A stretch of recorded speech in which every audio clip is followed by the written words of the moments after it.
안녕하세요 친구들. 애니메이션의 세계에 오신 것을 환영합니다. 자, 이 에피소드의 시작 부분에서 우리는 매우 장난기 많은 소년의 목소리를 듣습니다. 세상 모두가 그를 싫어합니다. 그를 사랑하는 사람은 아무도 없습니다. 그리고 그 소년의 이름은 유아입니다. 그는 매우 뚱뚱하고 못생겼습니다. 그 때문에 사람들이 계속 그를 괴롭히고 때렸습니다. 학교에서도 다른 아이들이 그를 괴롭혔습니다. 그리고 집에서도 마찬가지였습니다. 부모님도 그를 그렇게 대했기 때문입니다. 다른 아이를 더 사랑했습니다. 잘생겼기 때문입니다. 유아는 뚱뚱하고 못생겼어요. 그래서 아무도 그를 사랑하지 않았어요. 유아는 자신을 매우 싫어했어요. 어디를 가든 사람들이 그를 괴롭히고 때렸어요. 하지만 그는 아무것도 할 수 없었어요. 네, 하지만 그의 삶에는 한 사람이 있었어요. 그분은 그를 무척 사랑하셨던 할아버지였습니다.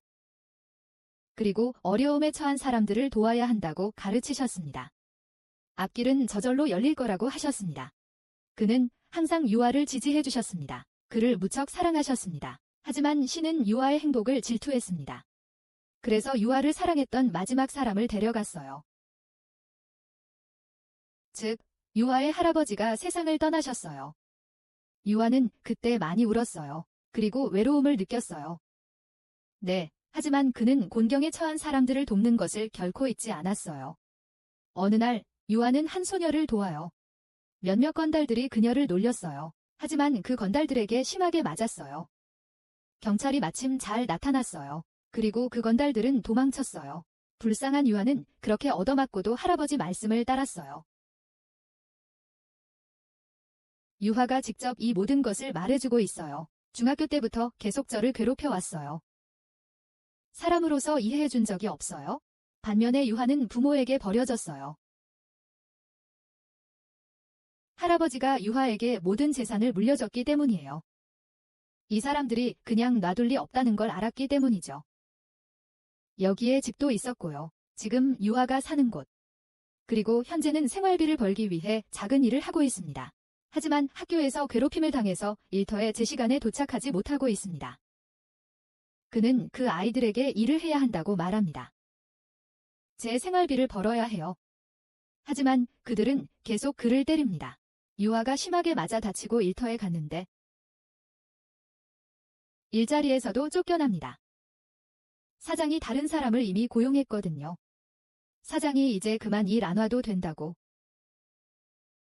꺼지라고 합니다. 그 후 유아는 완전히 낙담하여 울면서 집에 돌아옵니다. 그는 매우 슬펐습니다. 이제 다른 직업을 구해야 한다는 사실에.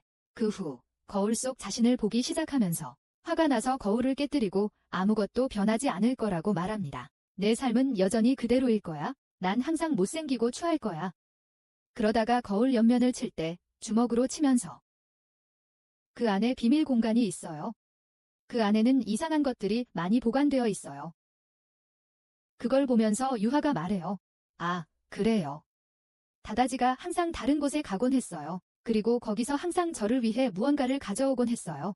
아, 그래서 그가 그 모든 것을 이 방에 보관해 왔던 거군요. 그래서 그가 안으로 들어가자 독특한 문을 봅니다. 그가 문을 엽니다. 그 문 안에는 온통 방 하나가 있었습니다. 그리고 그는 그 문 안으로 들어갑니다. 사실 그것은 다른 세계의 문이었습니다. 유아는 완전히 겁에 질리고 무서워하며 떨고 있습니다. 그리고 계속해서 그 문을 쳐다봅니다. 대체 이게 뭡니까? 그러다가 자신의 앞에 있는 설명서를 봅니다. 그는 이 장소의 모든 데이터를 볼 수 있습니다. 그는 이 모든 것이 게임과 같다고 말합니다. 그리고 많은 설명서를 읽은 후에 유아는 이해했습니다. 그것들을 사용하는 방법을. 그는 또한 창문을 열고 앞을 봅니다. 자신이 다른 세계에 있는지 확인하기 위해서. 그리고 밖의 풍경을 보니 정말 다른 세계에 온 것 같았습니다. 안을 돌아다니다 보니 편지도 하나 받았습니다. 다른 언어였습니다. 다른 세계의 언어라는 뜻입니다. 하지만 그는 아주 쉽게 읽을 수 있었습니다. 마치 이곳에 온 순간 초능력을 얻은 것처럼. 편지에서 그는 이곳의 예전 주인이 이 장소를 처음 발견한 사람에게 소유권을 넘겼다는 것을 알게 됩니다. 즉, 이곳의 주인은 이제 우리의 주인공 유아가 된 것입니다. 그래서 이제 그는 이 새로운 세계의 주인입니다. 그리고 여기서 그는 하고 싶은 대로 할 수 있습니다. 더 나아가 유아는 어쨌든 이 마법사가 누구인지 묻습니다. 그는 편지에서 자신의 이름을 찾고 있었습니다. 하지만 거기에는 아무것도 적혀 있지 않습니다. 그리고 저는 그의 할아버지가 그 마법사일 것이라고 생각합니다. 어쨌든 진실은 나중에 알게 될 거예요. 그 후에 유아도 거기서 검을 얻게 됩니다. 이제 그의 것이 된 검이죠. 그리고 그는 그 검을 가지고 나갑니다. 그리고 나가서 보니 이곳이 정말 다른 세상이라는 것을 알게 됩니다. 여기서는 모든 것이 다릅니다. 완전히 새 것입니다. 그는 자신의 무기를 모두 여기로 가져와서 확인합니다. 그리고 시험도 해봅니다. 하지만 결국 그는 단 하나의 무기만을 얻습니다. 그 이름은 진정한 무술이었습니다. 그리고 그는 다른 모든 무기를 4D 포켓 포털에 보관합니다. 그러자 괴물이 나타났어요. 집에 들어오려고 했던 괴물이요. 하지만 안으로 들어오지는 못했어요. 그걸 본 유아는 먼저 놀랐어요. 완전히 겁에 질렸어요. 하지만 그 후로 용기를 내어 한 방에 그를 물리쳤어요. 괴물을 처치하고 유아의 점수가 올랐습니다. 그리고 그는 매우 행복해합니다. 정말 게임 같습니다. 그 후 그는 그 새로운 세계에서 필요한 물건들을 가져갑니다. 그리고 집으로 돌아가는 길에 돈도 얻습니다. 와, 그의 세상이 바뀔 겁니다. 그리고 그는 그 돈을 기쁘게 가지고 있습니다. 이제 유아가 밤에 잠든 후 그의 몸이 내부에서부터 변화하는 것을 봅니다. 세포의 변화가 있습니다. 그리고 아침에 일어났을 때 그의 몸은 매우 달라 보였습니다. 그는 예전 옷을 입을 수 없었습니다. 옷이 너무 컸습니다. 그는 거울 속 자신을 본다. 하지만 그 거울은 이미 깨져 있었다. 그는 어젯밤 화가 나서 그것을 깨뜨렸다. 그래서 그는 자신의 얼굴을 볼 수 없었다. 그 후 그가 다른 세계로 돌아갔을 때 그는 거기서 새 옷을 얻는다. 그리고 그것을 입는다. 이제 그는 대부분의 시간을 저 세상에서 보내요. 그 세상이 너무 마음에 들거든요. 옛날 세상보다 훨씬 좋아요. 그곳에서는 정말 혹독한 대우를 받았거든요. 여기는 절대적인 평화와 행복이 있어요. 이 새로운 세상에서 유아는 강력한 힘도 많이 얻어요. 유아는 제 시력이 예전보다 훨씬 좋아졌다고 말합니다. 그리고 이 세상에는 저를 괴롭힐 사람이 아무도 없습니다. 여기서 저는 매우 강력함을 느낍니다. 그 후 유아는 그곳의 많은 나무와 식물들을 돌봅니다. 그리고 나서 많은 몬스터들이 그곳에 나타나면 그는 그것들과 싸웁니다. 이 새로운 세계에서 그는 천천히 자신을 훈련하기 시작합니다. 그리고 자신을 바꾸기 시작합니다. 다음 장면에서 그는 위험한 악마와도 싸웁니다. 매우 쉽게 그를 물리칩니다. 그는 자신을 믿을 수 없었습니다. 내가 크고 못생긴 사람이었던 곳과 지금은 큰 악마들을 물리치는 곳. 많이 변했어요. 그 후에 그는 학교에 입을 새 옷을 맞췄습니다. 낡은 옷들이 너무 커서였습니다. 모두 너무 컸어요. 옷을 맞춘 후에 그는 오랜만에 학교에 갔습니다. 학교에 가는 길에 많은 사람들이 그를 쳐다보았습니다. 소년들까지도. 정말 잘생겨서요. 그를 본 후에 모두들 우리 학교에 온 모델 아니냐고 했어요. 봐요. 정말 잘생겼어요. 그래서 거기 2명의 여자아이들이 보여요. 소년을 아주 이상한 방식으로 멀리서 쳐다보고 있는? 여기. 이 여자아이들은 좀 수수께끼 같아. 뭔가 아는 것처럼. 그 후에 소년은 교실에 가서 앉아. 하지만 그때 일진들이 거기에 와. 전에 그 소년을 괴롭히던 애들이. 그리고 소년은 그들을 보고 다시 무서워해. 그 괴롭히는 애들이 너가 이곳으로 전학 온 새 학생이라고 그에게 물어봤어. 하지만 그 소년은 모두 앞에서 내가 남자라고 말했어. 그리고 왜 다들 이렇게 묻는 거야? 마치 날 모르는 것처럼. 친구들, 그때에도 그 소년은 몰랐어. 자신의 몸이 완전히 변했다는 것을. 마치 영화배우 못지않게 잘생겼어요. 거기 서 있던 사람들은 그가 말하는 순간 모두 완전히 깜짝 놀랐습니다. 무슨 일이야, 형. 아무도 자신의 눈을 믿을 수 없었습니다. 그리고 이 2 소년은 똑같습니다. 그리고 그 못된 남자애들이 말했어. 내가 그렇게 못생긴 뚱뚱한 돼지일 수는 없다고. 하지만 그럴 수 없어. 전혀 그럴 수 없어. 맞지? 여기서 그 남자아이는 아무것도 이해하지 못했어. 저 사람에게 무슨 일이 일어나고 있는 거지? 그래서 나중에 점심시간에 화장실에 가는 거예요. 그리고 거울 속 자신을 봅니다. 그래서 계속 쳐다봅니다. 그는 완전히 충격을 받았습니다. 내가 이렇다니. 저는 그 못생기고 뚱뚱한 돼지였어요. 이럴 리가 없어요. 와, 형. 운명이 바뀐다면 이렇게 바뀌어야죠.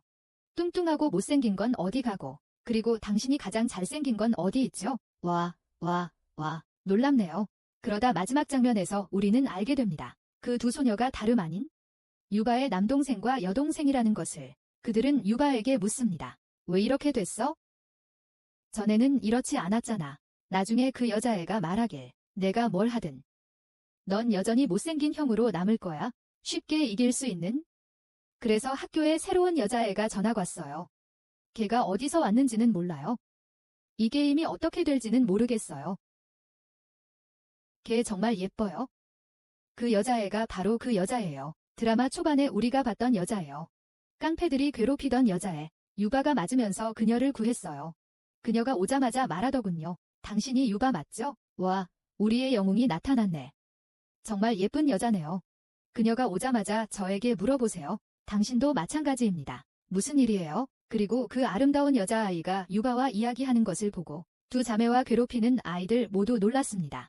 그래서 이 에피소드의 시작 부분에 유바는 형제자매들과 이야기를 나누고 있었다. 그들은 내가 너무 못생겼다고 말한다. 너는 도대체 무슨 일이 있었기에 이렇게 변했니? 이에 유바는 무언가를 말할 수 있었다. 그 전에 한 소녀가 그곳에 온다. 그녀의 이름은 카오리였다. 그녀는 유바를 찾아 여기 왔어요. 여러분, 이 여자가 바로 그 여자예요. 지난 에피소드에서 우리가 봤던 깡패들이 괴롭히던 여자예요. 그리고 유바가 그녀를 도왔죠. 할아버지 말씀을 듣고 그녀는 유바에게 감사하려고 왔어요. 그리고 유바에게 아웃의 학원에 올 것을 제안했어요. 그 학원 이름을 듣자마자 모두들 충격을 받았어요. 아주 좋고 유명한 학원이거든요. 모든 아이들이 가고 싶어 하는 곳이죠. 그리고 아웃의 학원에 대한 이야기를 듣고 나서 유바도 잠시 얼어붙습니다. 믿을 수 없었습니다. 그는 카오리에게 말합니다. 저는 그렇게 큰 학원에 적합하지 않아요. 거기서 제가 무엇을 할 수 있을까요? 동시에 유바의 형제들이 그를 가로막습니다. 그리고 유바 대신 우리가 그 아카데미에 들어갈 수 있다고 말합니다. 우리는 공부와 운동 모두 뛰어납니다. 이건 소용없어요. 우리를 데려가세요. 우리를 데려가세요. 하지만 카오리는 이걸 전혀 좋아하지 않아요. 그리고 그녀는 둘 다를 때리며 말합니다. 저 사람은 아카데미에 들어오지 못할 거예요. 유바처럼 좋은 사람을 모욕하는 사람은 안 돼요. 너희 둘에 대해 다 알아요. 유바를 얼마나 괴롭혔는지 다 알아요. 다 알아요. 그리고 친구들, 이건 여기 오기 전에 카오리가 이미 유바와 그의 형제자매들에 대해 조사했다는 걸 보여줘요. 카오리의 조수가 말하길. 카오리가 아오세 학원 이사장의 딸이라고 합니다. 그리고 그녀의 아버지가 그 사실을 알게 되었을 때 유바가 카오리의 목숨을 구했어요. 그래서 유바에게 감사의 표시로 아카데미 입학을 제안했어요. 그 후 카오리가 유바에게 말했어요. 지금 우리랑 같이 가요. 아카데미를 보여주고 싶어요. 처음에 유바는 조금 무서워했어요. 하급 학원에서 상급 학원으로 진학하는 것이니까요. 하지만 카오리가 유바의 손을 잡자 용기가 생겨요. 그리고 그는 동의해요. 그 후에 우리는 학원을 보게 됩니다. 매우 크고 당당한 학원이죠. 유바는 계속 그것을 본다. 거기 아이들은 모두 어떤 활동에 대해 매우 활동적이었다. 그 후 유바는 카오리의 아버지를 만난다. 그리고 그들은 그에게 감사를 표한다. 하지만 유바는 내가 특별한 일을 한 것이 없다고 말한다. 그러자 카오리가 아빠, 거기에 다른 사람들도 서 있었어요.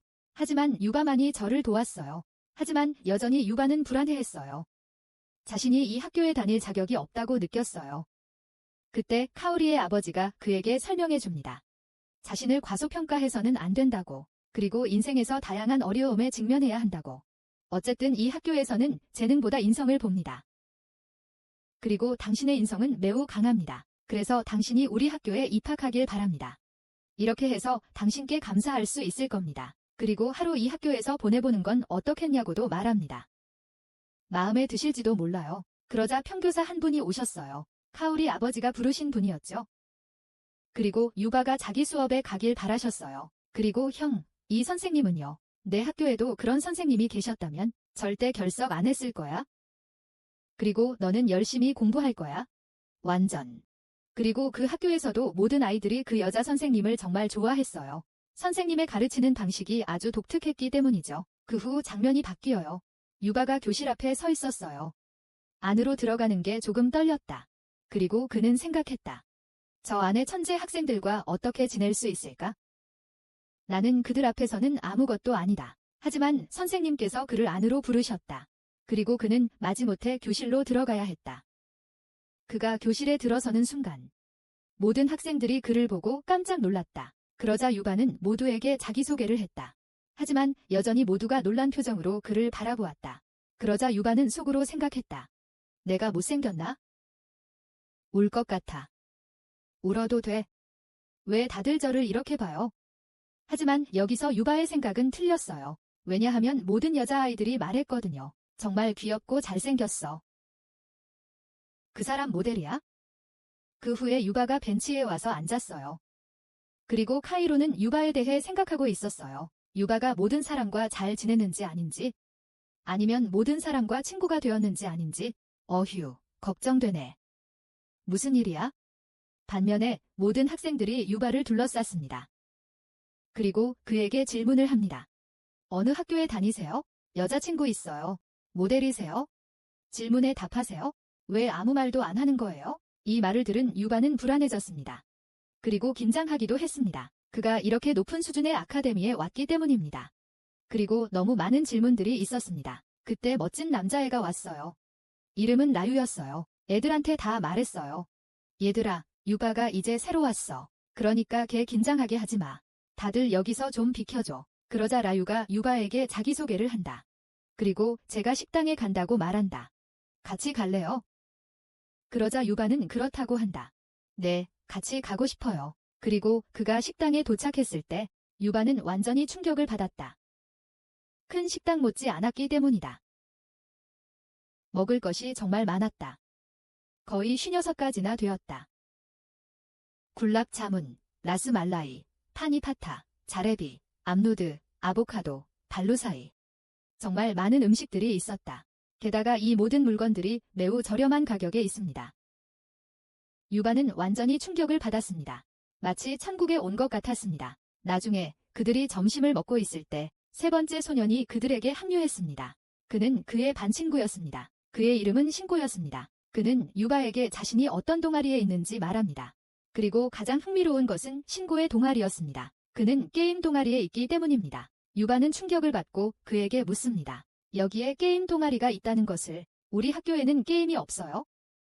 그래서 신고가 그에게 대답합니다. 네, 여기는 모든 것이 정상입니다. 그들은 그렇게 계속 이야기합니다. 그리고 수업이 끝난 후에 유바는 카오리의 아버지를 만납니다. 카오리 아버지는 유바의 결정을 알고 싶어 하셨습니다. 유바는 이 학교가 매우 좋다고 말했습니다. 그리고 여기서는 학생들이 열심히 공부합니다. 시설도 매우 좋습니다. 모든 학생들이 자유롭게 공부합니다. 그리고 모두 자신의 열정을 따릅니다. 그리고 가장 중요한 건요. 여기서는 모두가 저를 사람처럼 대해줬어요.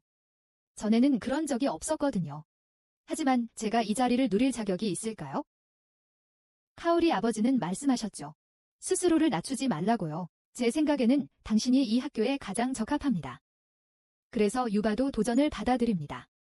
그리고 카오리 아버지의 제안을 승낙합니다. 무슨 일이 일어날지는 두고 봅시다. 즉, 우리의 주인공이 이 학교로 전학을 오게 됩니다.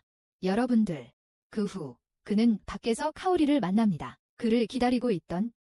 그리고 그들은 함께 어떤 곳으로 갑니다. 그곳은 매우 아름답고 호화로운 곳입니다. 여기에는 학교의 모든 아이들이 와 있었습니다. 가는 길에 카오리는 유바에게 말합니다. 나는 다른 사람들과 어울리러 잘 안 나가요. 다들 저한테 너무 경직되게 굴어서요. 전 그것이 정말 싫어요. 네, 하지만 당신 말은 달라요. 저는 당신과 함께 여기 오고 싶었어요. 이 말을 듣고 유바는 수줍어한다. 그의 말이 뚝 끊겼다. 아무 말도 할 수 없었다. 그때 과일 콘 가게를 보았다. 그래서 그는 카오리에게 곧바로 과일 콘을 건넸다. 속으로 중얼거렸다. 다른 세계에서 돈을 가져온 게 다행이야. 그렇지 않았다면 이렇게 비싼 걸 살 수 없었을 거예요. 이제 카오리는 과일 콘에 아주 만족해해요. 그리고 둘 다 먹으면서 많은 이야기를 나눠요. 유바가 그에게 물어요. 내가 유바라는 걸 어떻게 알았어요? 처음 만났을 때 제가 꽤 뚱뚱했거든요. 그에 대한 답으로 카오리는 내 몸은 변했지만 내 눈은 변하지 않았다고 말했어. 여전히 같은 순수함과 정직함이 있어. 그래서 널 알아봤어. 이제 유바는 부끄러워하고 있어? 그리고 얼마 후 카오리는 이상한 눈빛으로 그를 쳐다보기 시작해. 그래서 유바가 뭐였냐고 물었어요. 왜 그렇게 쳐다봐요? 내 얼굴에 뭐 묻었어요? 카오리가 우리 친구가 된 줄 알았다고 말했어요. 근데 제가 틀렸어요. 왜 저한테 존댓말을 해요? 카오리라고 불러줘. 이제 우리 친구야. 그러자 카오리는 수줍어하며 말한다. 알겠어, 카오리. 이 말을 들은 카오리는 매우 기뻐한다. 그리고 그에게 과일 콘을 한 입 빼어 먹으라고 한다. 이 말을 들은 유바는 매우 당황했다. 그 여자아이가 자신에게 전혀 가까이 오지도 않았기 때문이다. 그리고 이제 그녀는 그에게 한 입 먹어보라고 한다. 와, 놀랍다. 이것 외에도 모두가 그들을 쳐다보고 있었다. 그리고 모두가 그들을 귀엽다고 합니다. 정말 귀엽게 생겼거든요. 하지만 이 모든 일이 있은 후에도 그는 카오리를 거절하지 않습니다. 혹시 기분 나빠할까 봐서요. 그래서 한 입 빼어 먹습니다. 그래서 여기서 카오리도 자신이 실수했음을 깨닫습니다. 이제 모두 그녀에 대해 오해할 거야? 뭔가 있는 거라고 생각할 거야?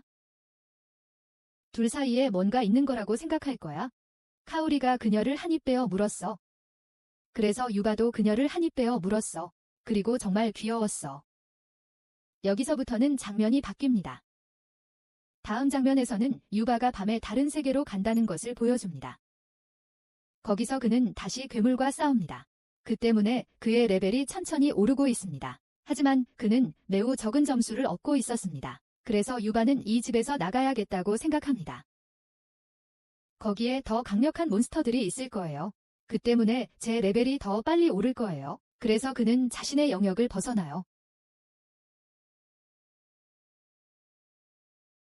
아즈모샴 샤헨샤. 조금만 더 가도 매우 위험한 소리가 들리는 곳이죠. 그래서 그는 그쪽으로 달려가요. 그리고 거기에 매우 위험한 몬스터가 있었어요. 많은 사람들을 잡아먹은? 여기에 소녀도 있습니다. 심하게 다친. 유바는 그녀를 보고 충격을 받습니다. 그리고 저 세상에도 사람들이 있다고 말합니다.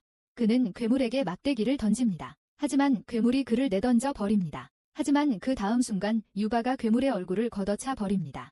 그 때문에 괴물은 쓰러집니다. 그때 유바가 그 여자아이를 보고 있었습니다. 그러자 괴물이 뒤에서 공격해와 유바를 나무 근처로 내던져 버립니다. 그리고 유바는 이 괴물이 매우 강력하다는 것을 깨달았습니다. 하지만 그는 용감하게 괴물을 향해 달려갑니다. 그리고 4D 주머니에서 즉시 화살을 꺼내 공격합니다. 그런데 거기서 멈추지 않습니다. 바로 그 후 칼을 꺼내 괴물을 두 동강 냅니다. 그리고 이로써 괴물은 같은 다라샤이가 됩니다. 그리고 그 괴물을 없앤 후 그는 그 여자아이를 봅니다. 허약하여 의식을 잃은 여자아이. 이제 어떻게 할까? 유바는 그것을 생각하고 있었습니다. 그때 기사들의 발소리가 들렸습니다. 그래서 그는 즉시 투명인간이 됩니다. 그때 그 소녀의 기사들이 그곳에 옵니다. 그리고 그들은 그 소녀가 무사한 것을 보고 매우 기뻐합니다. 그래서 이 에피소드의 시작 부분에서 우리는 같은 장면을 보게 됩니다. 유바가 다른 세계에서 그 소녀를 구했을 때 말입니다. 그러자 장면이 바뀝니다. 그리고 우리는 유바를 봅니다. 그의 집에 누가 있었죠? 그는 그 여자아이를 생각하고 있었습니다. 2화 마지막에 우리가 본 여자아이 말이에요. 다친 여자아이요. 그리고 유바가 괴물로부터 그녀를 구했죠. 기억나세요? 그때 유바는 속으로 생각한다. 그런데 그의 사람들이 그녀를 데리러 거기에 왔었다. 그러니 걱정할 필요가 없다. 이제 그녀는 완전히 괜찮을 것이다. 그러고는 자신이 셔츠가 하나밖에 없다는 것을 떠올린다. 더러운 것도 아닌데? 근데 저 돈 있어요. 그래서 옷 좀 사요. 제가 셔츠 하나밖에 없다고 사람들이 생각하길 원치 않아요. 그 후 장면이 바뀌어 쇼핑몰로 이어집니다. 여기서 유바는 옷을 사러 왔습니다. 하지만 평소처럼 여기서도 그 여자애가 그를 쳐다보고 있었어요. 그리고 말했어요. 야, 저 사람 완전 잘생겼어. 귀엽기도 하고. 배우야, 모델이야? 모두가 그를 쳐다보는 것을 본 후에 유바는 재빨리 얼굴을 가리고 도망친다.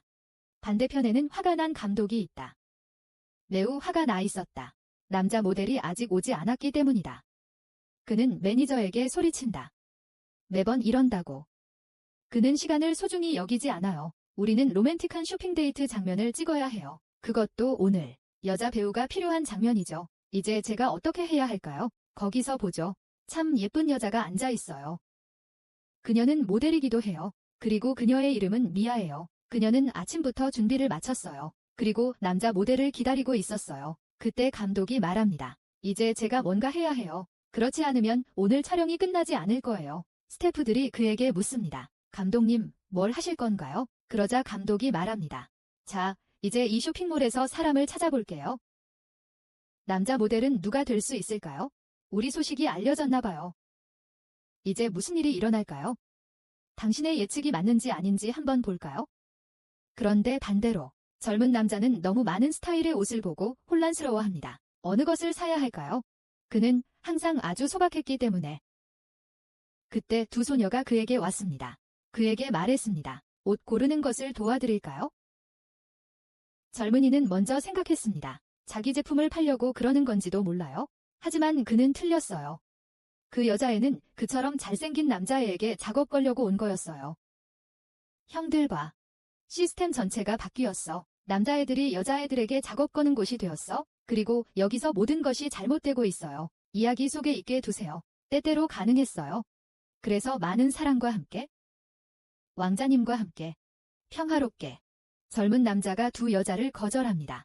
그 남자는 미친 놈입니다. 여기서는 얻지 못하고 있습니다. 그리고 거기서는 거절하고 있습니다. 그래서 감독도 촬영할 사람을 찾고 있었습니다.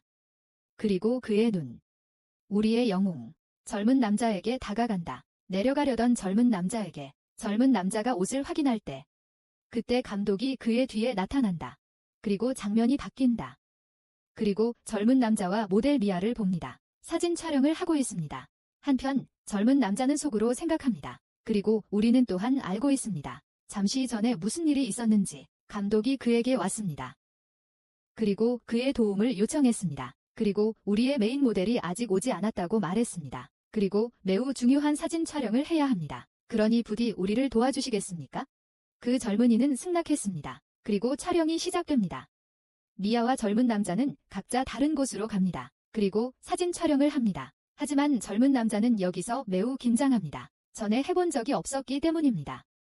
여기서 미아는 젊은 남자에게 말합니다. 오늘 우리를 구해줘서 고맙다고. 하지만 그 청년의 시선은 딴 곳에 있었다. 그도 믿을 수 없었다. 미아와 자신이 동갑이라는 것을, 게다가 미아는 이를 매우 프로페셔널하게 한다. 그래서 다른 한편으로는 같은 소녀를 봅니다. 젊은 남자가 도왔던 소녀입니다. 이제 괜찮습니다. 그리고 집에서 안전합니다. 소녀는 젊은 남자의 얼굴을 제대로 보지 못했습니다. 그래서 다시 그를 찾기 위해 정글로 갑니다. 그녀의 병사들도 그녀에게 말합니다. 어디로 가시는 거죠? 그녀는 말합니다. 저를 구해준 사람을 찾아야 해요. 그를 찾아야 합니다. 병사들도 그녀에게 설명합니다. 저 위험한 정글에서 인간이 살 수 없다고. 하지만 그 소녀는 확신했어. 누군가 자신을 구해줬다고.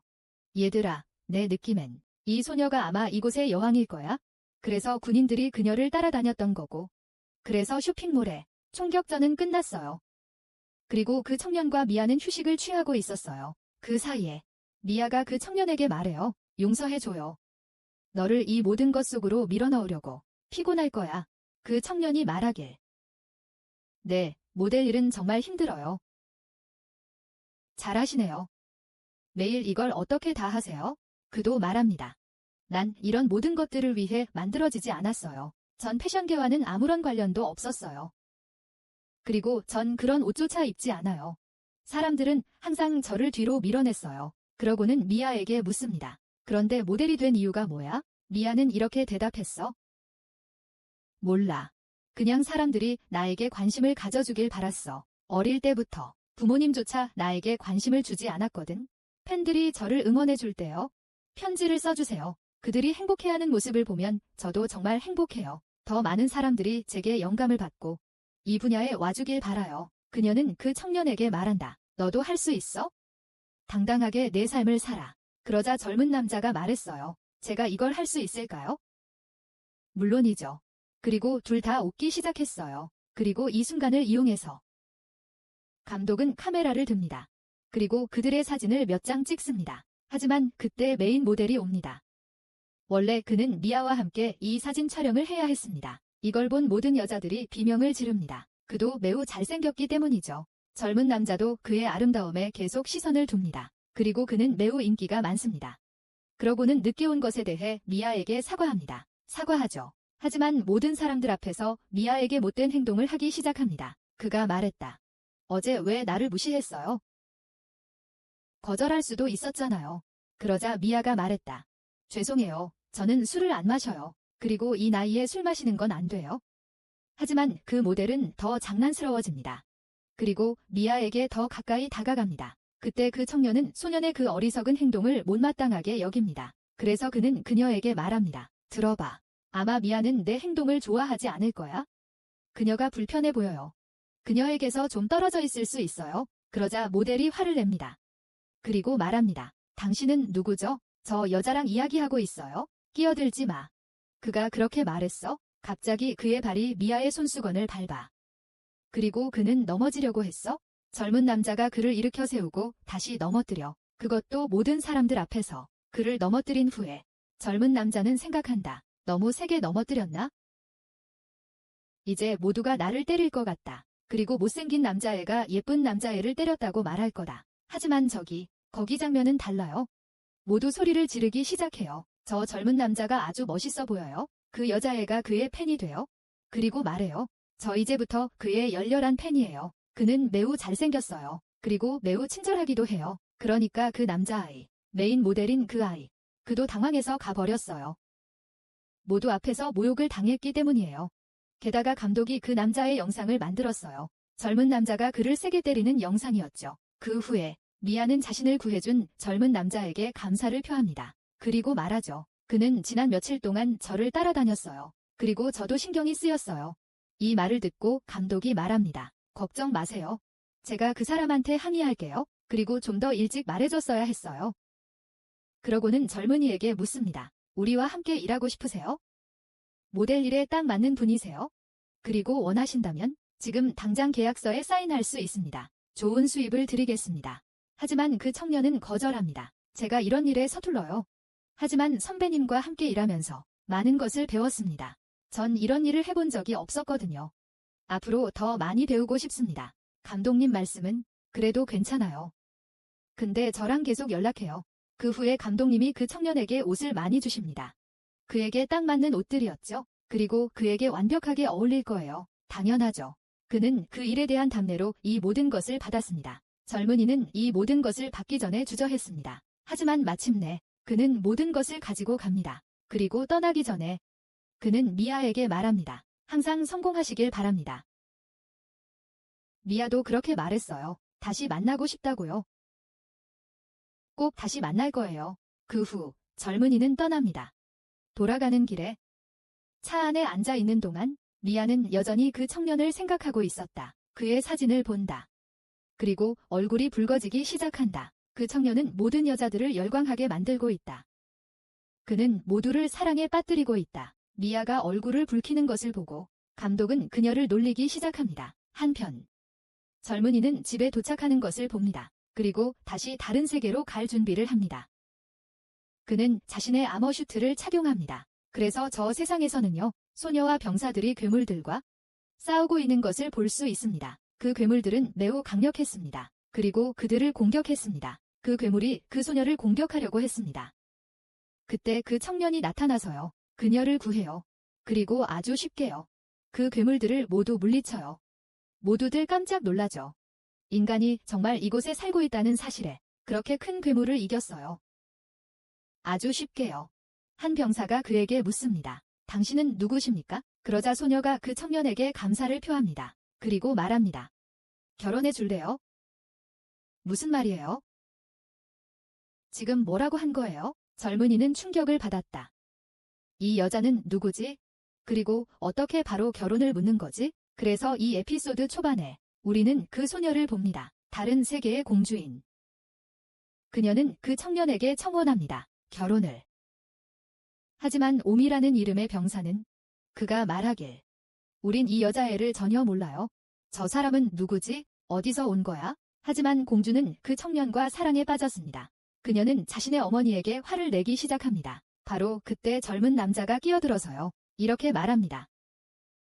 여기 있는 건 위험해요. 제 집에 가시겠어요? 이 말을 듣고 모두들 깜짝 놀랐습니다. 그 젊은 남자가 이 위험한 정글에 살고 있다는 사실에 바로 그때 장면이 바뀌죠. 그리고 다음 장면에서 모두 그 청년의 집으로 갑니다. 거기서 그는 옴에게 자신을 소개합니다. 옴은 대장입니다. 그리고 그 여자아이의 이름은 렉시아입니다. 여기 첫 공주님은 누구시죠? 즉, 아레실리아 왕국의 첫 공주님이시죠. 그리고 여기서 그녀는 그 젊은이에게 다시 한번 감사를 표합니다. 자신의 목숨을 구해준 것에 대해서요. 그 젊은이는 충격을 받습니다. 렉시아가 공주라는 사실에. 여기서는 그녀가 그렇게 생각하지 않았습니다. 자신이 공주라고 생각하지 않았습니다. 여기서 젊은 남자가 말합니다. 내게 아무 일도 일어나지 않기를 바랍니다. 반말을 했습니다. 옴이 말합니다. 괜찮습니다. 어쨌든 우리는 비공식적으로 만났어요. 그리고 공주님께서 직접 당신께 감사를 표하러 오셨어요. 그러자 그 청년이 자신의 이름을 말했어요. 그에게는 매우 이상하게 느껴졌어요. 그래서 렉시아와 옴이 서로 속삭이기 시작했어요. 렉시아는 그 청년이 다른 나라의 귀족이라고 생각했어요. 옴은 그를 의심했습니다. 젊은이가 다른 나라의 스파이일 거라고. 그때 젊은이가 말을 끊었습니다. 둘이 무슨 속삭임입니까? 옴이 젊은이에게 말했습니다. 아무것도 아닙니다. 그냥 당신을 찾아왔어요. 그러자 렉시아가 조심스럽게 말합니다. 그날 정글에서 당신의 얼굴을 볼 수 없었어요. 그리고 감사 인사도 드릴 수 없었어요. 그래서 당신을 만나야 했어요. 그리고 그녀는 그 청년에게 아주 가까이 다가갑니다. 그리고 그에게 첨언을 합니다. 제발 말해줘요. 저와 결혼해 주시겠어요? 저와 결혼해 주시겠어요? 젊은이는 놀랍니다. 공주가 너무 아름다워서. 바로 위에서 너무 가까이. 그는 매우 무서워합니다. 그리고 무서워하면서 그는 말합니다. 이 모든 일이 너무 빨리 일어나는 거 아니야? 이 말을 듣고 렉시아는 환상의 세계에 잠깁니다.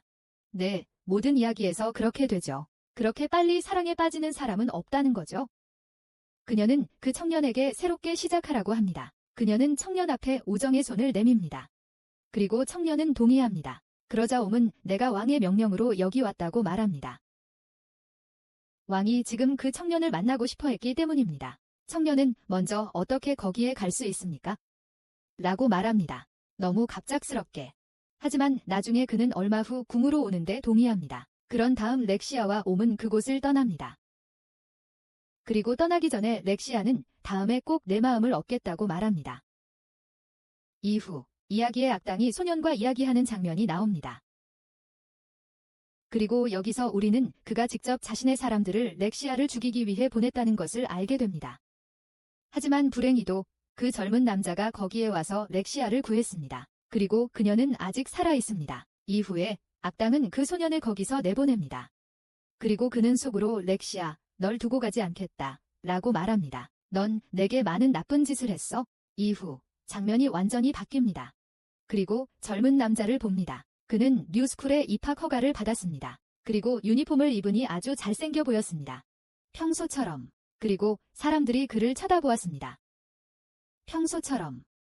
그러자 선생님이 그 남자아이가 입학했다고 학급에 발표하는 장면이 나옵니다. 그리고 이제 여러분 모두 그를 도와야 합니다. 여기 환경에 적응하도록 도와주세요. 거기에 앉아있는 여자아이들이 선생님, 왜 안 됩니까?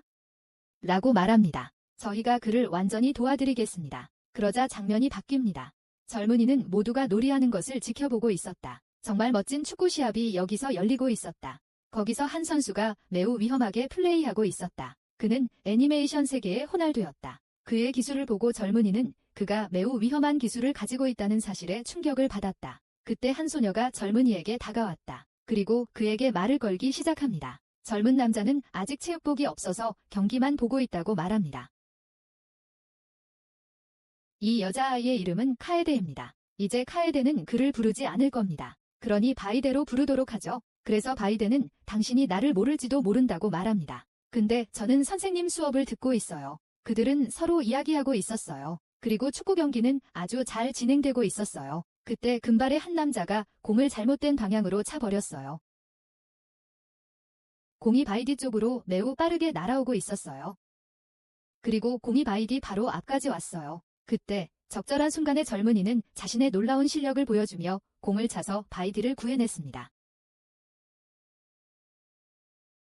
모두 그의 움직임에 깜짝 놀랐습니다. 어떻게 저런 걸 할 수 있지? 젊은이는 바이디에게 괜찮냐고 물었습니다. 그리고 바이디의 얼굴을 보니 그 젊은이가 마음에 든 것 같았습니다. 그녀는 그에게 완전히 감탄했습니다. 그가 몇 명이나 감동시킬까요? 그는 공주를 감동시켰어요. 그는 모델을 감동시켰어요. 그는 교장 선생님 딸을 감동시켰어요. 그도 감동시켰어요. 그가 모두에게 화를 낸다면 문제가 될 거예요. 그러자 공을 찬 남자가 와서 바이디에게 사과합니다. 그리고 그 청년에게 감사를 표합니다. 이 남자의 이름은 아키라입니다. 그리고 그는 그 청년과 같은 반이었습니다. 이 남자는 좀 이상합니다. 그 때문에 모두가 그의 행동을 보고 웃기 시작합니다. 그 후 장면은 여자 탈의실로 바뀝니다. 여기서 모든 이야기는 그 남자아이에 대한 것입니다. 정말 멋있다고 하네요. 그의 형은 마을의 화제입니다. 그때 카오리가 와서 모두의 이야기를 듣습니다. 나중에 바이디가 오늘 일어난 일을 그녀에게 이야기합니다. 그 젊은 남자는 그녀를 어떻게 도왔을까요? 주변 여자애들은 모두 그 젊은 남자에 대해 수군거렸습니다. 그 젊은 남자는 분명 여자친구가 있을 거예요. 그는 정말 멋지고 잘생겼어요. 그에게 여자친구가 없을 리가 없어요. 이 모든 말을 듣고 카오리는 약간 긴장했습니다. 정말 여자친구가 없는 젊은 남자가 있을까요? 봤죠? 제가 말했잖아요. 그를 좋아하는 여자애들이 너무 많아요.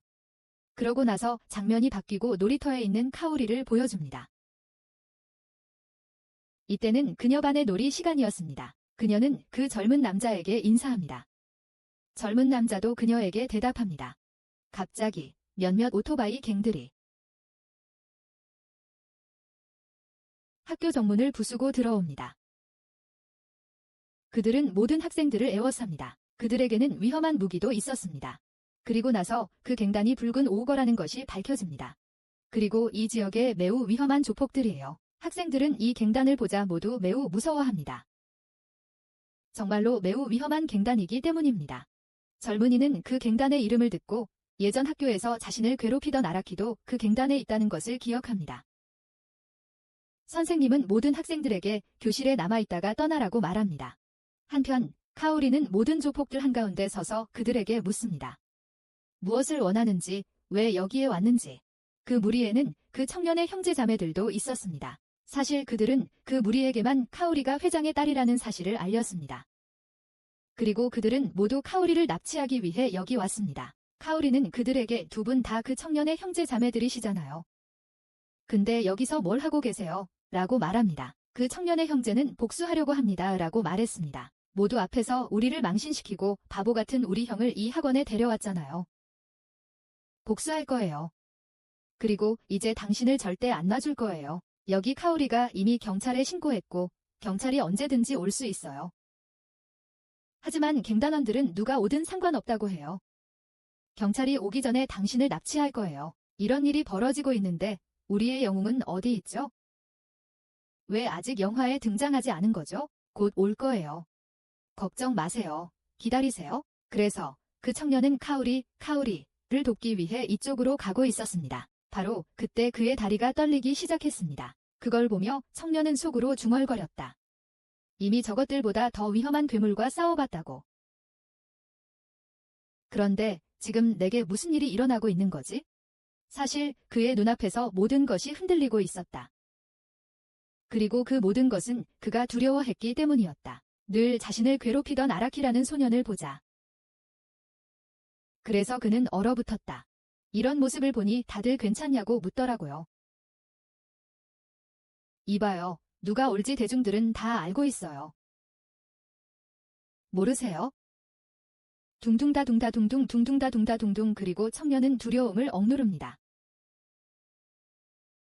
그리고 그는 학교 창문에서 뛰어내립니다. 4층에서요. 모두 이걸 보고 놀라. 젊은이는 왜 여기서 뛰어내렸을까? 하지만 그러고는 이것을 보고 눈을 비비기 시작해. 그렇게 높은 곳에서 뛰어내렸는데도 전혀 괜찮다는 것을. 동시에 영웅의 마피아가 카오리 쪽으로 전속력으로 다가오기 시작해. 먼저 아라키가 그의 길을 막아서. 하지만 그는 그 젊은이의 속도를 따라갈 수 없습니다. 그 후 아주 크고 뚱뚱한 스모 선수가 거기에 옵니다. 그리고 그는 아무리 빨라도 내 힘에는 당할 수 없다고 말합니다. 그러면서 그는 그 젊은이를 더 정게 만들려고 그에게 다가갑니다. 하지만 그 젊은이는 그를 한 번에 이깁니다.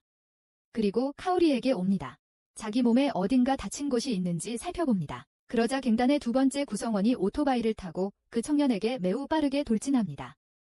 하지만 그 청년은 자신의 빠른 속도 덕분에 간신히 도망칩니다. 그리고 오토바이 운전자는 벽에 그대로 부딪혀 꼼짝 못하게 됩니다. 불쌍한 남자의 오토바이는 움직이고 그는 대낮에 별을 보게 됩니다.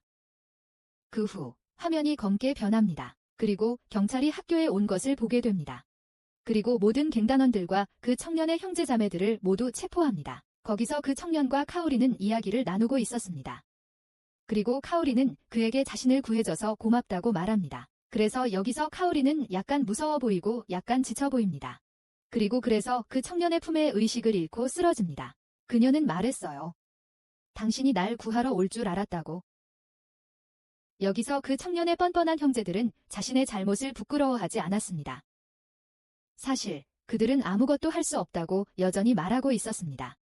이 빨간 개들은 아무 쓸모가 없어. 그때 누군가 뒤에서 그 청년의 형의 목을 잡고 들어 올렸습니다. 그리고 말했습니다. 감히 내 패거리를 모욕해? 그리고 이 모든 게 당신 계획이었죠? 잠깐만요. 부모님 생각 좀 해보세요. 자, 오빠가 위기에 처하자 여동생이 나타나 구하려 합니다. 하지만 그는 오토바이와 여동생까지 죽입니다. 그런데 젊은 남자가 나타나 그 악당을 때려 눕히고 두 사람을 구합니다. 이에 대해 젊은 남자의 형이 그에게 묻습니다. 우리가 당신에게 그렇게 많은 고통을 안겨주었는데 왜 우리를 도왔냐고. 우리는 당신에게 너무 많은 잘못을 했습니다. 그러자 젊은이는 그래, 아직도 당신들의 모든 잘못을 용서하지 않았다고 말했습니다. 하지만 나는 가족을 떠날 수 없습니다. 그리고 나는 결코 그런 짓을 한 적도 없고 앞으로도 결코 그런 짓을 하지 않을 것입니다. 이 말을 듣고 그들은 둘 다 울기 시작했습니다. 그리고 이제 그들은 젊은이에게 너무 많은 잘못을 저질렀다는 자신의 실수를 깨달았습니다.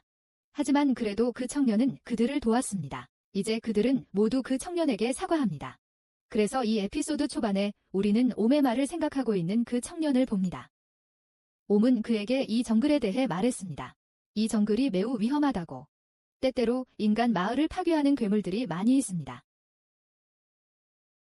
하지만 이 모든 일 후에도 그 청년은 저 다른 세계의 문을 엽니다. 그리고 거기서 강력한 괴물들을 찾을 거라는 희망을 품고 아주 깊이 들어갑니다. 그는 자신에게 도전하고 싶었습니다. 하지만 그는 여기서 아무도 찾지 못합니다. 그래서 그 청년은 검을 들고 떠납니다. 하지만 그때 그는 누군가의 목소리를 듣습니다. 그리고 그것은 작고 귀여운 강아지의 목소리였습니다. 괴물이 그를 아주 심하게 때리고 있었습니다. 젊은이는 그 괴물의 계급이 매우 높다는 것을 알았습니다. 젊은이는 그것을 이길 수 없었습니다. 그래서 그는 자신의 기술을 사용하여 그곳에서 사라졌습니다. 하지만 그는 강아지의 순수한 목소리를 듣고 그를 불쌍히 여겼습니다. 그가 그를 돕지 않으면 그는 죽을 것이기 때문입니다. 그래서 그 청년은 돌아서서 괴물에게로 곧장 갑니다. 그리고 그는 한 방에 그 괴물을 죽입니다. 그리고 그 청년은 이것에 매우 놀랍니다. 어떻게 그렇게 위험한 괴물을 죽였을까요? 비록 그의 계급이 그것보다 훨씬 낮았지만 아마도 그의 위험한 무기였을 겁니다. 그 후에 그는 그 개에게 갑니다. 그가 기절했기 때문입니다. 젊은이는 그에게 약을 줍니다. 그것을 마신 후에 그는 완전히 괜찮아집니다. 그리고 나서 그는 젊은이의 손을 핥기 시작합니다. 젊은이는 그에게 부모님은 어디 계세요? 라고 물었다. 그리고 걔는 고개를 끄덕이며 그에게 대답했다. 마치 모든 것을 이해하는 것처럼. 젊은이는 그에게 부모님은 어디 계세요? 라고 물었다. 그리고 걔는 부모가 없다고 고개를 끄덕였다. 젊은이는 그에게 같이 갈 건지 물었다. 그리고 걔도 동의해요. 그러자 청년은 걔에게 이름을 지어줄 생각을 해요. 그리고 마침내 그에게 나이트라는 이름을 지어줘요. 그러고는 자신의 계급을 봐요. 매우 높은 계급이죠. 즉, 그는 매우 강력하다는 뜻이에요. 그러자 청년은 괴물을 처치한 후 얻은 물건들을 챙겼다. 매번 얻는 것들이었다. 그리고는 그렇게 위험한 괴물을 물리친 후 자신의 순위를 확인했다. 전혀 높지 않았다. 그렇게 위험한 상대를 물리친 후에도 말이다. 어쨌든 그 후 청년은 기사를 자신의 집으로 데려왔다. 그리고 다음 날 그는 학교 갈 준비를 하고 떠났습니다. 그리고 언제나처럼 모두가 그를 쳐다보았습니다. 하지만 그 청년은 이 모든 것에 익숙했습니다. 이 모든 것이 계속될 거라는 것을. 그래서 학교에 도착한 후 그는 친구들에게 나이트에 대해 이야기했습니다. 그들은 모두 나이트 사진을 보여달라고 했습니다. 하지만 그 청년은 여기 스마트폰이 없어요. 이 말을 듣고 애니메이션 속 모든 사람들과 저도 현대사회에서 휴대폰이 음식, 의복, 집보다 더 중요하다는 사실에 충격을 받았습니다. 그 후에 그 청년의 친구들이 애완동물 가게에 대해 이야기해 줍니다. 거기서 나이트를 위한 물건들을 살 수 있다고 합니다. 그 청년은 친구들에게 함께 가자고 합니다. 하지만 그들은 모두 바빴습니다. 그래서 그들은 그 젊은이와 함께 가기를 거절했습니다. 그러자 거기에 서 있던 하녀가 만약 원한다면 당신과 함께 갈 수 있다고 말했습니다. 그 말에 젊은이는 즉시 그러겠다고 했습니다. 이후 장면이 바뀝니다. 그리고 저녁에 그 젊은이는 나이트를 위한 몇 가지 물건을 가지고 집에 돌아왔습니다. 젊은이가 돌아오자 나이트는 매우 기뻐했습니다. 그리고 그를 껴안는다. 나중에 그 청년은 개 가게에 갔기 때문에 늦었다고 말한다. 그는 나이트 목걸이도 가져왔다. 그리고 그는 그것을 채운다. 이제 산책을 가기 때문이다. 그래서 그 청년이 공원에 오자 모든 여자들이 그를 쳐다본다. 그리고 그들은 그 개가 얼마나 귀여운지 말한다. 그리고 그와 그 소년, 사람들은 와우 와우 와우, 둘 다 정말 잘생겼다고 말해요. 그 후 공원을 거닐던 중 청년은 그곳에서 카오리를 만납니다. 청년은 나이트를 카오리에게 소개합니다. 그리고 카오리는 그를 매우 좋아합니다. 그리고 당신의 몸이 매우 부드럽다고 말합니다. 그래서 거기에 서 있는 사람들은 그들을 보고 있습니다. 잘생긴 남자아이와 예쁜 여자아이가 정말 잘 어울려요. 모두가 그들을 부러워해요. 그 후에 그들은 미아가 거기에 온다고 이야기했어요. 젊은 남자가 얼마 전에 함께 일했던 모델이에요. 그는 그녀를 도왔어요. 기억나세요? 저는 그런 모델들을 잊지 않아요. 그래서 미아는 공원에서 그 청년을 보자 매우 기뻐했어요. 그리고 그 청년도 놀라서 여기서 뭐 하는 거예요? 라고 말했어요. 그러자 미아는 근처에 살아요. 라고 말했어요. 그래서 가끔 산책하러 와요. 근데 당신은 여기 왜 있는 거예요? 젊은 남자가 자기게, 아니, 가족이라고 말하며 산책을 나왔다고 합니다. 자, 이 두 소녀가 만났습니다. 둘 다 그 젊은 남자를 좋아합니다. 그래서 미아를 보고 카오리는 젊은 남자에게 미아에 대해 묻습니다. 그래서 젊은 남자는 그녀의 이름이 미아라고 말해줍니다. 그리고 그녀는 모델입니다. 며칠 전에 그녀를 만났어요. 그러자 젊은 남자가 미아를 카오리에게 소개했어요. 제 친구라고요. 그런데 거기서 모두가 그녀를 쳐다보고 있던 이유가 뭘까요? 그리고 거기서 모두가 미아를 알아봤어요. 그 때문에 거기에 사람들이 많이 모였어요. 그리고 사람들을 보며 미아는 모두가 우리를 눈치채고 있다고 말해요. 이제 가야겠어요. 하지만 가기 전에 그녀는 그 청년에게 내일 이곳에서 꼭 다시 만나자고 말해요. 이제 저는 걷기를 기다리며 초조해 할 거예요. 그렇게 말하고 그녀는 그곳을 떠나요. 이제 그녀는 질투할 거예요. 그녀가 간 후 카오리는 그 청년에게 묻습니다. 미아는 당신 여자친구입니까? 둘이 사귀는 사이입니까? 그 청년은 충격을 받고 아니요, 아니요, 아니요, 그런 게 아닙니다 라고 말합니다. 그런 사이가 아니에요. 며칠 전에 만났어요. 그리고 어차피 저는 그녀에게 미치지 못합니다. 이 말을 듣고 카오리는 화가 났다. 그리고 그런 게 아니라고 말한다. 당신은 매우 귀한 분이에요. 그러고는 수줍어하며 젊은 남자에게서 등을 돌리고 일어선다.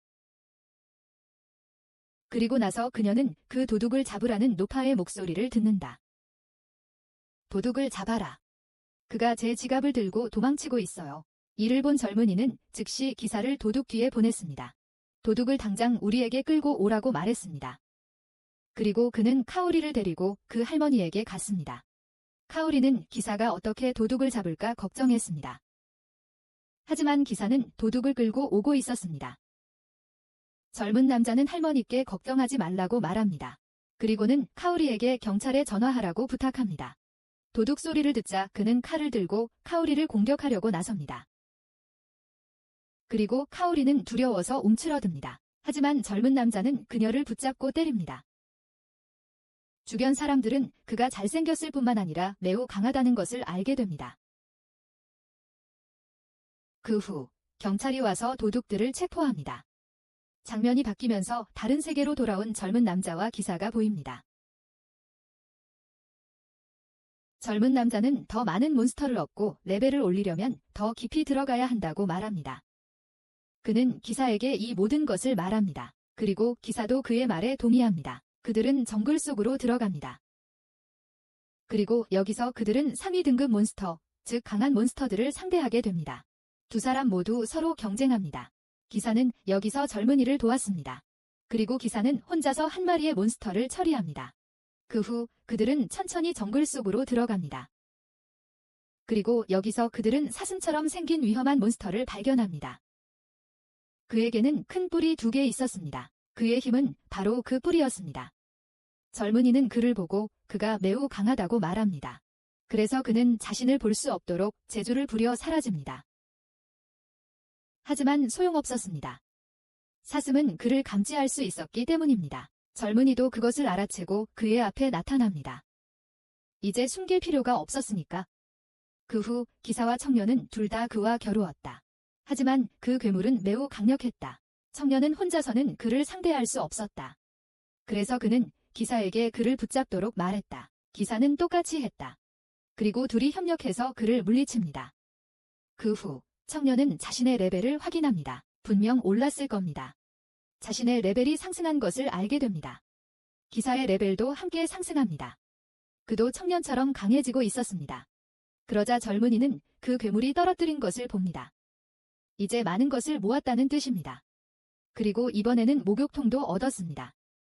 일본식 목욕탕이었습니다. 집에 간 후에 그것을 엽니다. 그리고 나서 두 사람은 편안한 분위기 속에서 안에 함께 앉습니다. 뜨거운 물로 목욕을 합니다. 완벽한 휴식이죠. 자, 이제 휴식은 그만. 이후에 훈련을 시작합니다. 정글 속으로 들어가 괴물들과 싸웁니다. 랭크가 높은 괴물들이죠. 그들은 힘든 시간을 보내고 싸우는 동안 동굴도 얻게 됩니다. 그들은 그 동굴 안으로 들어가기 시작합니다. 전에는 거기가 어두웠습니다. 하지만 그들이 안으로 들어가자 빛이 저절로 켜지기 시작했습니다. 이를 본 젊은이는 그 빛이 어떻게 저절로 타고 있는지 약간 놀랐습니다. 젊은이는 자신의 탐색 마법으로 여기에 괴물이 없음을 확인합니다. 그러자 기사가 달려가 한 곳에 섭니다. 젊은이는 천천히 안으로 들어갑니다. 그리고 거기서 그는 사람의 시체를 발견합니다. 그러자 기사는 젊은이가 집어들고 펼쳐 읽기 시작하는 책을 가리킵니다.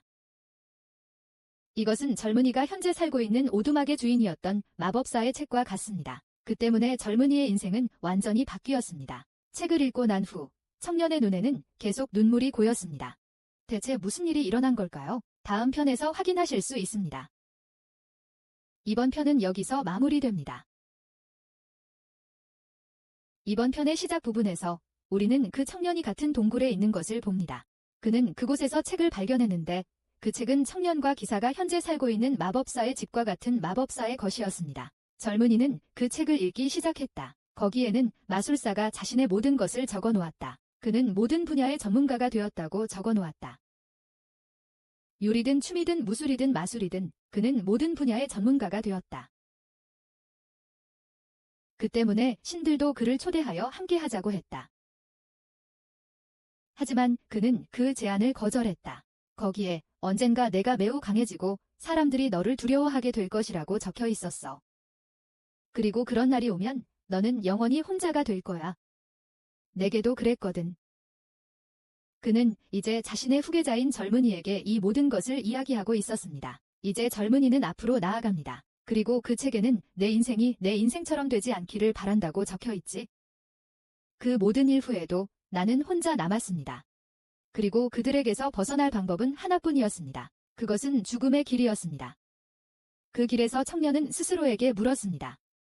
사람들이 나를 두려워하지 않게 하려면 어떻게 해야 할까? 그 길에서 청년은 그 마법사의 목소리를 들었습니다. 그 마법사는 믿을 수 있는 관계를 만들었습니다. 이 말을 듣고 청년은 충격을 받아 이런 목소리는 무엇인가? 하고 말했습니다. 내가 착각하는 건가? 그러자 젊은이는 다시 책을 읽기 시작합니다. 거기에는 진실을 알고도 당신 곁에 남아있는 사람들을 믿으라고 적혀 있었습니다. 그런 사람들과 관계를 맺으십시오. 이 말을 들은 젊은이는 지금까지 그런 사람을 만난 적이 없어서 약간 혼란스러워했습니다. 그래서 젊은이는 그것이 매우 어렵다고 말합니다. 하지만 그의 말을 자르며 같은 목소리가 다시 들려옵니다. 아마 당신에게는 이 일이 어려울 거라고요. 젊은이는 누구십니까? 하고 묻습니다. 정말 누군가와 이야기하고 있는 걸까요? 그러자 젊은이는 다시 읽기 시작합니다. 그 책에는 더 이상 이렇게 적혀 있었습니다. 당신 같은 친구를 사귀세요. 그리고 이제 제가 당신이 알고 싶은 것을 이 책에 적어 드리겠습니다. 젊은이는 잠시 생각하더니 주문을 외운다. 그 순간 책이 빛나기 시작한다. 그리고 다시 같은 목소리가 들린다. 아마도 마법사의 영혼일 것이다. 그 목소리는 내가 모든 마법 지식을 여기에 적어 두었다고 말한다. 하지만 당신은 다른 세계에서 왔다. 그리고 너에게는 마법 통로가 없어. 그래서 마법을 쓸 수 없는 거야? 이에 대해 젊은이는 마법 통로라고? 하고 말합니다. 이게 뭐지? 그러자 마법사는 그에게 마법 통로란 곳. 이 세상 사람들은 먼저 마음속에서 마법 에너지를 만든다는 것을 설명합니다. 그러면 이 에너지가 신체의 신경, 즉 마법의 통로에 도달하여 그곳을 통해 나옵니다. 하지만 당신에게는 그 능력이 없으니 제 마법의 통로를 드리겠습니다. 제 마법의 통로는 이 세상에서 값을 매길 수 없습니다. 하지만 이제 제가 그것을 사용할 수 없으니 파괴하는 대신 당신이 사용하는 것이 더 낫습니다. 젊은이는 어떻게 그런 귀중한 힘을 저에게 주시는 거냐고 묻습니다. 마술사는 시간이 지나면 내가 이 힘을 다룰 수 있게 된다면 그것으로 충분하다고 말합니다. 그 후, 그 책에서 지식의 빛이 나와 젊은이의 몸속으로 들어갑니다. 떠나기 전에 마술사의 목소리가 들립니다. 내가 항상 행복하길 바란다고. 그러자 젊은이는 그에게 감사하며 이제 당신의 영혼이 평화를 얻기를 바란다고 말합니다. 그 후 젊은이는 그 책을 가지고 집으로 돌아와 마법 연습을 시작합니다. 그러면서 그는 자신의 안에서 이상한 힘을 느꼈습니다. 어쩌면 이것들은 마술사가 그에게 준 것과 같은 마법의 통로였을 것이다. 그러자 이제 젊은이는 마법 연습을 하러 나온다. 그리고 그는 자신의 첫 번째 마술의 이름을 지었다. 워터볼. 그는 먼저 앞에 나무에 그것을 사용한다. 그리고 여기 기사도 이 모든 것을 할 수 있었다. 그도 여기서 마법 사용자가 되었으니까. 둘 다 마법을 성공적으로 발사할 수 있습니다. 그리고 둘 다 매우 기뻐합니다. 여기서 장면이 바뀌고 우리는 궁궐에 있는 옴을 보게 됩니다. 왕 앞에서 약간 무서워하는 옴이었습니다. 왕이 옴에게 그 청년에 대해 묻습니다. 그 남자아이를 어디서 만났어요? 옴이 궁궐에서 만났다고 했어요. 깊은 숲속에 살고 있대요. 다른 나라 사람일지도 몰라요. 이름도 꽤 생소하거든요. 근데 이야기를 하다 보니 그가 렉시아 공주께 설명을 해달라고 했대요. 공주께서 그 남자와의 결혼을 제안하셨기 때문이래요.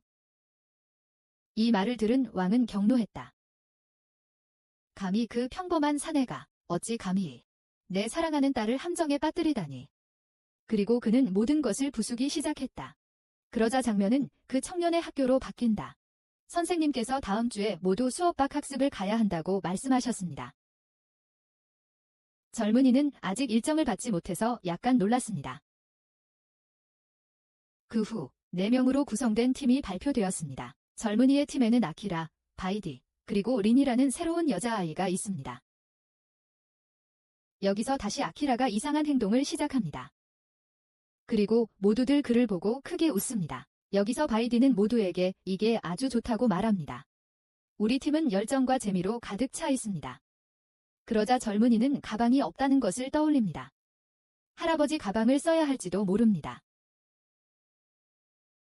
할아버지도 예전에 여행을 많이 다니셨거든요. 그러자 바이디는 모두에게 쇼핑을 가자고 제안합니다. 거기서 가방을 사고 재밌는 시간을 보낼 수 있을 거예요. 그리고 모두 그것에 동의합니다. 나중에 모두 한 곳에 모입니다. 그리고 카오리도 옵니다. 모두 카오리를 보고 놀랍니다. 누구도 전에 카오리와 이야기한 적이 없기 때문입니다. 여기서 처음으로 모두가 카오리와 이야기할 기회를 얻게 되었습니다. 사실 그 청년이 카오리에게 자기와 함께 가자고 했습니다. 모두들 카오리에게 당신이 그 청년의 친구인 줄 몰랐다고 말했습니다. 그리고 당신을 만나서 정말 기뻤습니다. 아키라는 오지 않았습니다. 다른 계획이 있었기 때문입니다. 그 후 그들은 모두 쇼핑몰로 갑니다. 여러 가지 물건들이 있었어요. 그리고 아주 컸어요. 그래서 쇼핑몰 안으로 들어간 후에 카오리는 젊은 남자를 위해 가방을 골라줬어요. 그 남자는 그것을 매우 마음에 들어 했어요. 그런 다음 모두 쇼핑을 마치고 나서 모두들 즐거운 시간을 보내기로 했어요. 그래서 그들은 위층으로 올라갔어요. 게임이 많았던 곳이었어요. 그 게임들은 이기면 선물을 받는 게임들이었죠. 그리고 그중 한 명이 그 선물을 원했어요. 하지만 그 게임은 이기기가 매우 어려웠어요. 하지만 그 청년은 자신의 기술을 이용해서 그 게임을 한 번에 이겼어요. 그리고 그에게 그 선물을 주었어요. 이제 그의 친구들은 모두 그가 그렇게 뛰어난 실력을 가지고 있다는 사실에 기뻐합니다. 그래서 모두 그를 따릅니다. 그것이 우리에게도 무언가를 가져다 줄 것입니다. 그러자 청년은 자신의 위험한 실력을 이용하여 모두에게 선물을 얻습니다. 그런데 그는 카오리에게 목걸이를 얻었습니다. 그리고 모두 매우 행복합니다. 여기서 정말 즐거운 시간을 보낸 후 그들은 7층에서 커피를 마시기로 합니다. 하지만 세 여자 모두 13층에 간다고 말합니다. 거기에 할 일이 좀 있어요. 사실 13층에는 여성 의류 매장이 있었습니다. 그래서 세 사람 모두 그곳으로 갑니다. 이제 여자들과 패션을 분리할 수 있는 사람이 있을까요? 별로요. 그냥 가게 두세요. 그리고 세 사람 모두 7층에 가서 커피를 마십니다. 그들은 패션에 별로 신경 쓰지 않거든요. 반면에 우리는 쇼핑몰 안에서 전선이 잘린 것을 봅니다. 그리고 거기서 불꽃이 튀어나오고 있습니다. 그래서 젊은 남자와 나머지 사람들 모두 커피를 마시기 시작합니다. 그리고 젊은 남자는 커피가 매우 쓰다고 느낍니다. 그래서 다른 소년이 이 남자답게 했라고 말합니다. 커피는 쓰지 않아. 봐, 이렇게 커피를 마시는 거야? 그리고 그가 커피를 한 모금 마시자마자 정신을 잃습니다. 그도 커피가 너무 쓰다고 생각해서요. 여기서 청년은 이런 친구들과 어울리는 게 너무 좋다고 말합니다. 전에는 친구가 없었기 때문입니다. 그래서 여기가 정말 좋습니다. 이제 그 세 사람은 즐거운 시간을 보내고 있었습니다. 그때 쇼핑몰에서 사이렌이 울리기 시작했습니다. 10층이 불이 났기 때문입니다. 젊은 남자와 다른 사람들은 모두 도망쳤습니다. 카오리와 다른 여자아이들은 13층에 있었기 때문입니다. 그리고 그들은 긴장하기 시작합니다. 그러자 젊은 남자가 거기에 서서 한 남자에게 위층에 있던 사람들이 내려왔는지 묻습니다. 그때 그는 하녀에게서 전화를 받습니다. 누가 그에게 그들이 여전히 13층에 갇혀 있다고 말합니다. 젊은이는 이 말을 듣자마자 불을 보고 누구의 말도 듣지 않고 그들을 구하러 달려갑니다. 그가 올라가서 보니 상황이 매우 심각했습니다. 불이 온통 번져 있었습니다. 그리고 그 혼란 속을 헤쳐나가기 위해 젊은이는 지금이 바로 적기라고 말합니다.